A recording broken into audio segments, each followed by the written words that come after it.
for this presentation, I decided to do games and gamification. Um, so students need to be engaged now more than ever.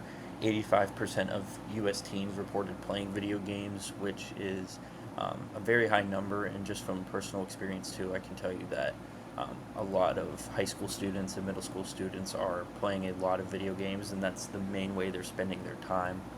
Um, with things like TikTok and Instagram, you're seeing quick dopamine hits, and it can really reduce attention span.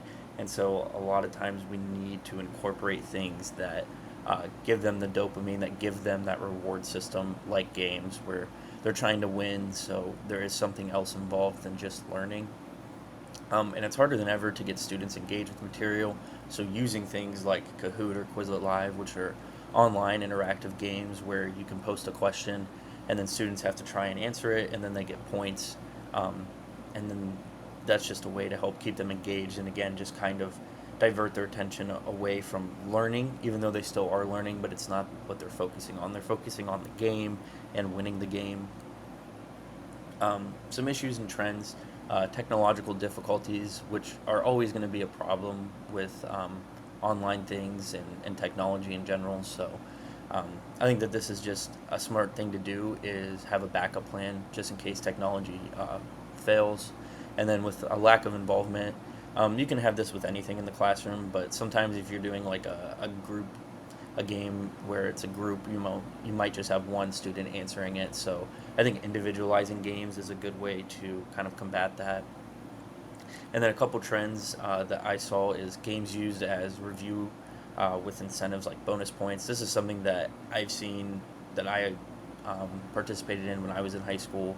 It's something that I see happen in my school now, and it's just a good way for students to review for a test and get bonus points, so they have that other thing they're focusing on and they're reviewing without even really noticing it. And then games used to gauge student learning. This could be like sort of like a formative assessment. So at the end of a class, have a Kahoot where students answer 5 questions. Whoever gets the most points can get like a homework pass or bonus points on the next test or whatever. And again, it's just sort of creating that extra incentive for students to have, that is diverting their attention away from learning while they're still learning. Integration strategies. I think playing review games before a test is one of the best ways to implement this. Again, it gives students something else to focus on while they're learning and reviewing. And then use a website like Kahoot to ask questions at the end of class. Just a good formative assessment to see how much students paid attention during the lesson, how effective it was. Um, so some apps, websites to use. Look at Quizlet Live, Kahoot, all pretty self-explanatory. If you just go on the website, it'll tell you what to do. But it's just a bunch of ways to incorporate games, incorporate questions that students have to answer, and again, they can compete against each other. And competition usually does drive success. So um, incorporating that competition and just giving students something else to focus on will help keep them engaged. So for the overall summary, um, I believe that learning should be fun. School can often be very melancholy, very mundane, kind of doing the same thing over and over again. So playing something like a game gets students awake, it gets them involved. Um, it's an alternative form of pursuit achievement.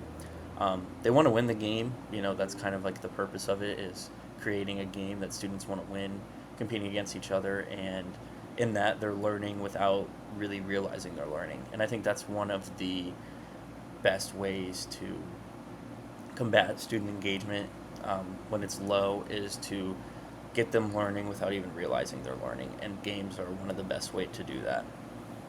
And here is my references.